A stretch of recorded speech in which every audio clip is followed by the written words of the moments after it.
Hey guys, this is Shikha and welcome back to my YouTube channel Shaivik chemistry classes.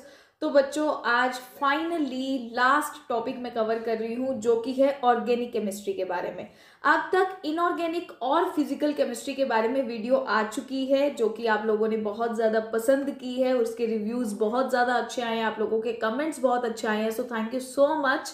आप लोगों को tips अगर अच्छी लग रही हैं, मैं आप लोगों की हेल्प कर पा रही हूँ, तो इससे अच्छी चीज़ क्या होगी, राइट। तो चलिए गाइज, आज ऑर्गेनिक केमिस्ट्री का टॉपिक मैं आप लोगों के लिए कवर करती हूँ। आप सभी लोगों को पता है कि ऑर्गेनिक केमिस्ट्री में किस तरीके से पढ़ाती हूँ और ऑर्गेनिक केमिस्ट्री मेरी फेवरेट है। मैं उसको 8 to 10 आवर्स से भी ज़्यादा सिटिंग के साथ पढ़ सकती हूँ, मतलब मुझे इतनी ज़्यादा पसंद है।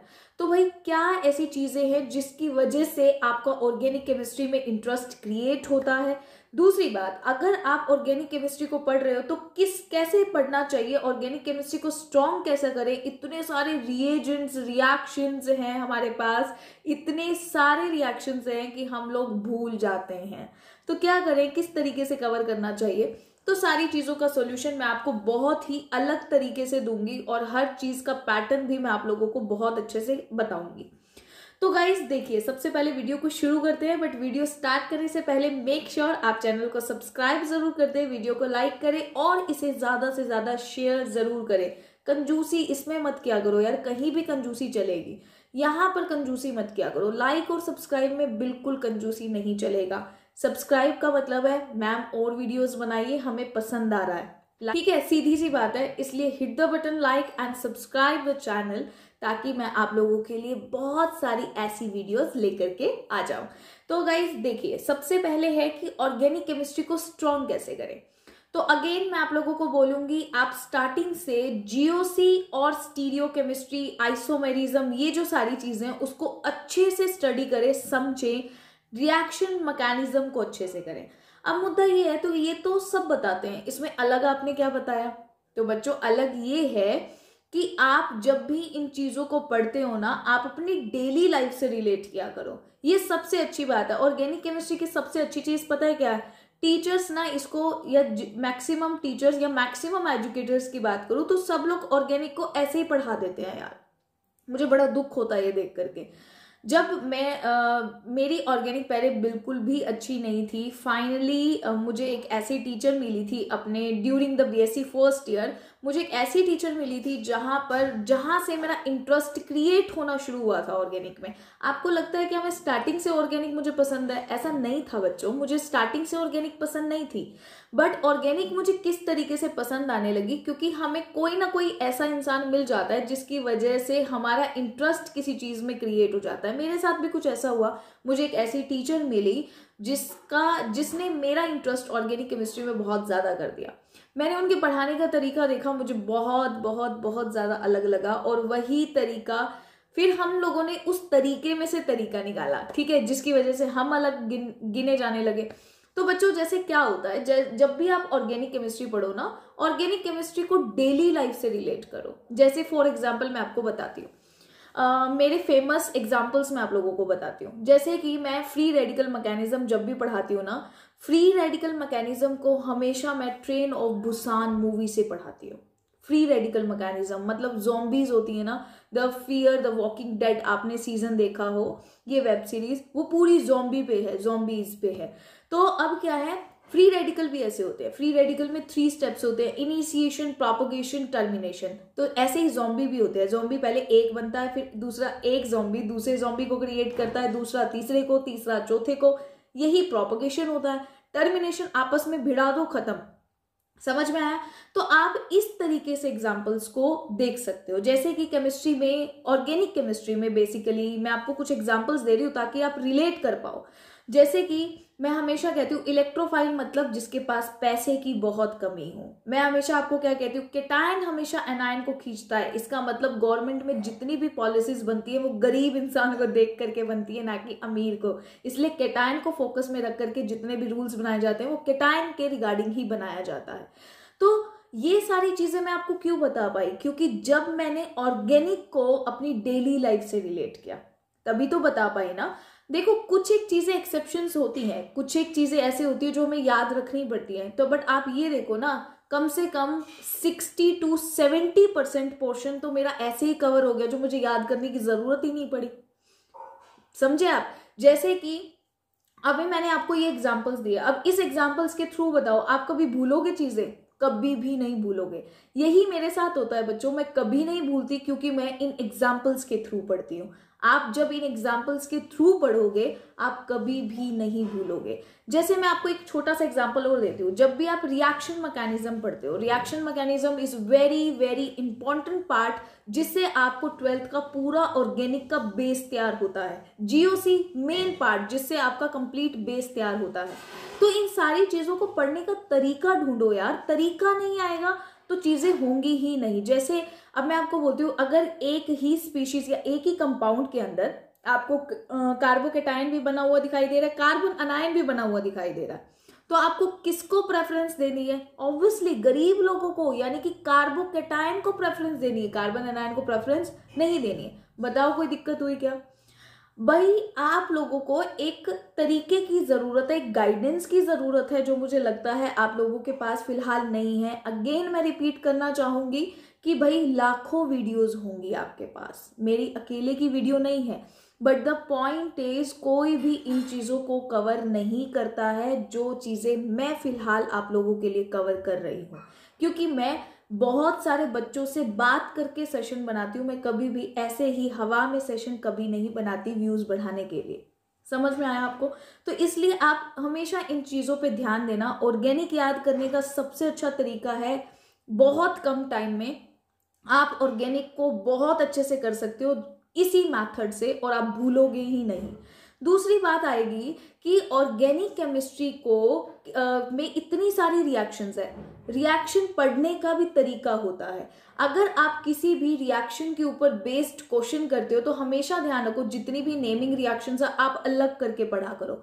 नेमिंग रिएक्शंस में आपको रिएक्टेंट भी याद होना चाहिए, प्रोडक्ट भी याद होना चाहिए, रिएजेंट वहां पर क्या यूज हो रहा है उस वक्त पे, रिएक्शन कंडीशंस क्या है, और उस वक्त पे वो रिएजेंट किसकी तरह काम कर रहा है उसके बारे में सारा इंफॉर्मेशन आपको पता होना चाहिए। प्रोडक्ट का स्टीरियोकेमिस्ट्री का है ये पता होना चाहिए।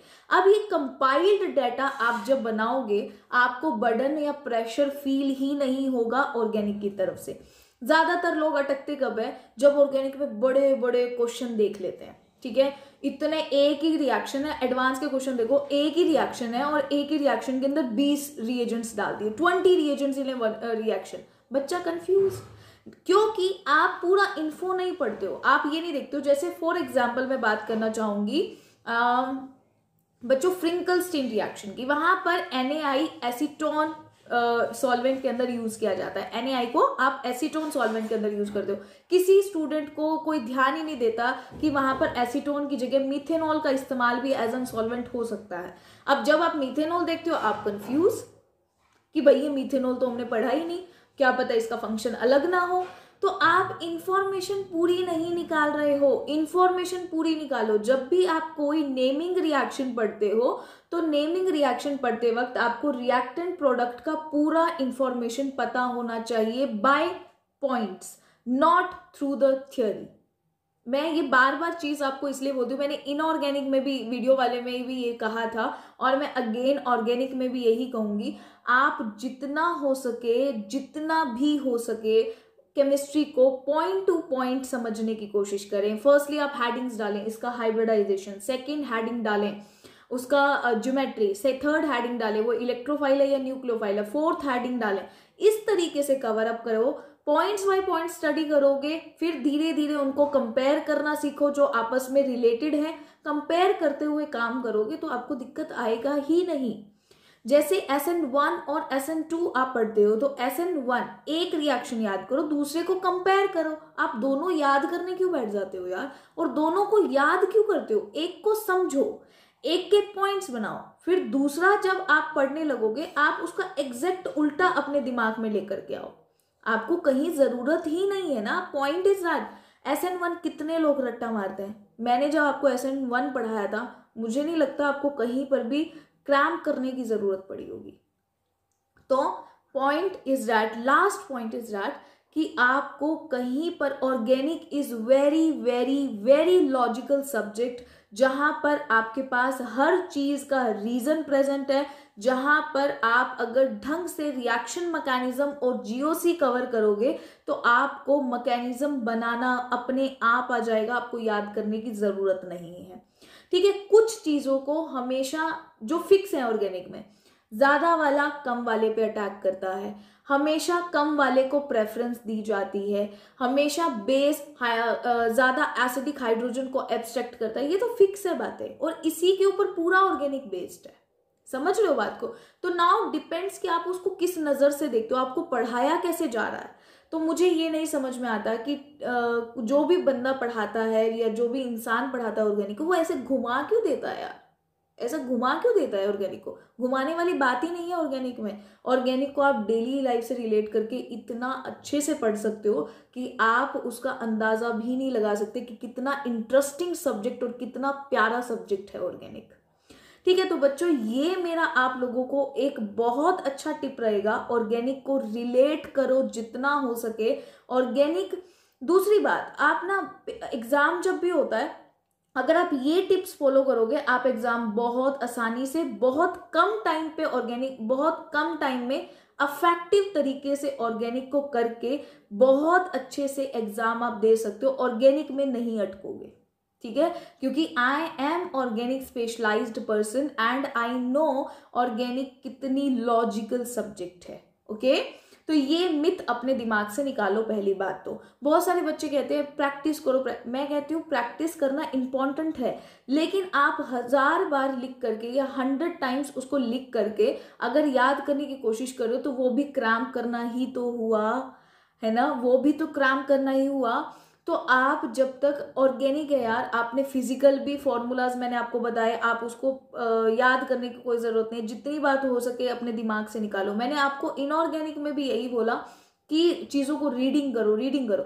अब मैं आपको ये नहीं कहूंगी बार बार कि भाई आप इसको लिखते जाओ आपको याद होगा। मैं आपको कहूंगी समझने की कोशिश करो, आपको कुछ करने की जरूरत नहीं पड़ेगी। ऑर्गेनिक इतना प्यारा और इतना अच्छा सब्जेक्ट है। ठीक है, रिटन प्रैक्टिस तो हर सब्जेक्ट मांगता है, तो ये चीज बोलने की थोड़ी ना है आगे, ये तो अंडरस्टूड है कि आपको प्रैक्टिस तो करना ही पड़ेगा। ठीक है, अब बच्चों बात करते हैं रिएजेंट्स की। अब रिएजेंट्स में बहुत सारे बच्चों को दिक्कत आती है। क्यों आती है दिक्कत?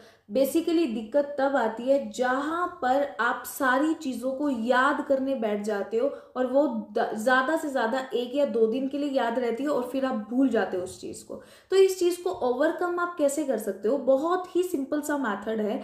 जब भी आप किसी भी रिएजेंट को पढ़ते हो तो हर एक रिएजेंट की अपनी कुछ स्पेसिफिक प्रॉपर्टीज होती है, लेकिन वो रिएजेंट्स आपस में कहीं ना कहीं वेरी करते हैं। जैसे कि बात करते हैं एग्जाम्पल की, जैसे आपके सिलेबस में कम से कम 8 to 9 रिड्यूसिंग एजेंट्स हैं, बिल्कुल मानते हैं। अब देखिए, जैसे कि आप याद करिए लिथियम एल्यूमिनियम हाइड्राइड और सोडियम बोरोहाइड्राइड को। अब आपको पता है these both are reducing agents और दोनों हाइड्राइड आयन डोनर होते हैं, दोनों ही हाइड्राइड डोनर होते हैं।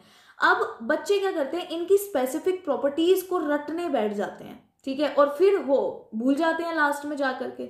लेकिन आपको ऐसा नहीं करना, आपको वो स्टेज देखनी है जहां पर वो वेरी करते हैं। जैसे कि बात करूं तो lithium aluminium hydride amides, carboxylic acid और एस्टर को रिड्यूस कर देता है, लेकिन सोडियम बोरोहाइड्राइड नहीं कर पाता। तो आप ये वेरिएशन याद रखो, आपको सब कुछ याद नहीं रखना है। समझ लो बात को, सिर्फ आप वो एरिया याद रखो। एक तो आपको याद करना है बोथ आर रिड्यूसिंग एजेंट्स। अब याद करो भाई वो स्ट्रॉन्ग है वो वीक है। अगर वो स्ट्रॉन्ग है तो वो सबको रिड्यूस कर सकता है, जो वीक है वो कुछ चीजों में स्पेसिफिक रहेगा, यानी कि वो अच्छे अच्छे जो बड़े बड़े ग्रुप्स होंगे उनको रिड्यूस नहीं कर पाता। तो आप जहां वेरिएशन पॉइंट्स हैं वही चीज आपको याद रखने की जरूरत है। सारी चीजें पढ़ने लगोगे, सारे एग्जाम्पल्स याद करने बैठोगे तो ऐसे थोड़ी ना काम चलेगा, ऐसे याद कर ही नहीं पाओगे।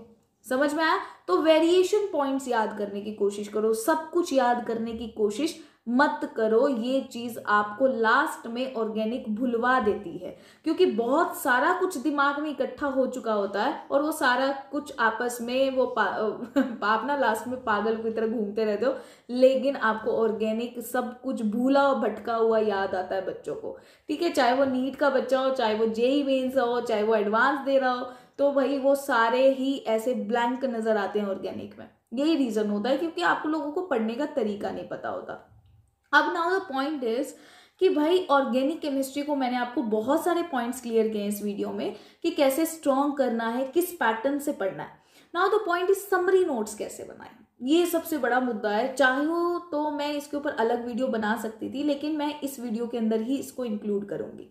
देखो, ऑर्गेनिक में हमेशा ना आपको क्या चीजें नोटिस करनी चाहिए, मैं अगेन वही बात कहूंगी। एक तो सारी रिएक्शन को अलग से नोटिस करो, आप जितनी भी रेमिंग रिएक्शंस होती हैं उनको अलग पेज पे उतारो, क्योंकि वो बहुत इंपॉर्टेंट होती है। नेमिंग रिएक्शंस डायरेक्ट आपसे पूछी जाती हैं, ठीक है, डायरेक्ट पूछी जाती है। और आपको अगर रिएक्टेंट और प्रोडक्ट भी दे दिया जाए तो आपको उस रिएक्शन का नाम याद होना चाहिए। वो इतनी ज्यादा आपको हर चीज इंफॉर्मेशन आपको पता होनी चाहिए अबाउट द नेमिंग रिएक्शन, इसलिए उनको अलग से अपने नोट्स को नेमिंग रिएक्शन वाला पोर्शन ही आप अलग रखें।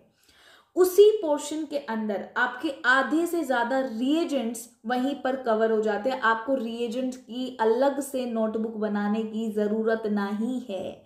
यानी कि आपको क्या करना है, जब भी आप नेमिंग रिएक्शन को नोट करोगे तो नेमिंग रिएक्शन नोट करते वक्त आपको, मैंने अभी अभी बोला कि आप जो वहां पर रिएजेंट इस्तेमाल कर रहे हो या कैटलिस्ट इस्तेमाल करो, उसके बारे में पूरा इन्फो आपको पता होना चाहिए, जितना आपकी बुक के अंदर मेंशन होगा। मैं आपको बार बार कह रही हूँ, सिलेबस ओरिएंटेड रहना है आपको, ठीक है। सब कुछ मतलब ये नहीं कि जो आपके सिलेबस में नहीं है वो भी कवर कर दिया आपने, नहीं, जो आपके सिलेबस में है सिर्फ वही कवर करना है आपको, ठीक है। तो आधे से ज्यादा रिएजेंट्स, कैटलिस्ट वहां पर कवर हो जाते हैं आपके, अगर आपने तरीके से नोट्स बनाए हुए हैं तो, ठीक है। समरी नोट्स कैसे बनाए हैं, अब आपका नेमिंग रिएक्शन पोर्शन अलग चला गया, ठीक है। अब आपको क्या करना है, फॉर एग्जाम्पल आप हेलो एल्केन चैप्टर को ले लीजिए। तो हेलो एल्केन में प्रिपरेशन कितनी है, 7 to 8 आपकी बुक्स के अंदर गिवन है। अब उसके पॉइंट्स लिख लो बच्चों, जैसे फ्रॉम अल्कोहल, तो फ्रॉम अल्कोहल में आपके पास क्या है, रिएक्टिविटी ऑफ अल्कोहल, फिर है आपके पास हैलोजन एसिड और हैलोजन एसिड की रिएक्टिविटी। तो ये 3 पॉइंट्स आपके यहाँ पर बन गए, ठीक है। आपने पहले प्रिपेयर करने वाली रिएक्शन लिखी, फिर नीचे लिख दी, हेडिंग डाल दी रिएक्टिविटी ऑफ आर मतलब एल्काइल, ठीक है, कार्बोकेटाइन, ठीक है। और फिर आप डाल दोगे third heading of halogen acid. बस इतना ही याद करो, आपको बाकी कुछ करने की जरूरत ही नहीं है। वहां पे आपका रिएक्शन भी कवर हो गया और जो पॉइंट्स इंपॉर्टेंट थे वो भी कवर हो गए, समझ गए। तो यहाँ पर जैसे SO2Cl2 के साथ आप रिएक्शन करते हो, जो कि डार्जन्स मेथड होता है, सॉरी थायोनाइल क्लोराइड है ना, थायोनाइल क्लोराइड के साथ आप रिएक्शन करते हो डार्जन्स मेथड। तो सिर्फ इतना ही लिखोगे, जब भी वो SOCl2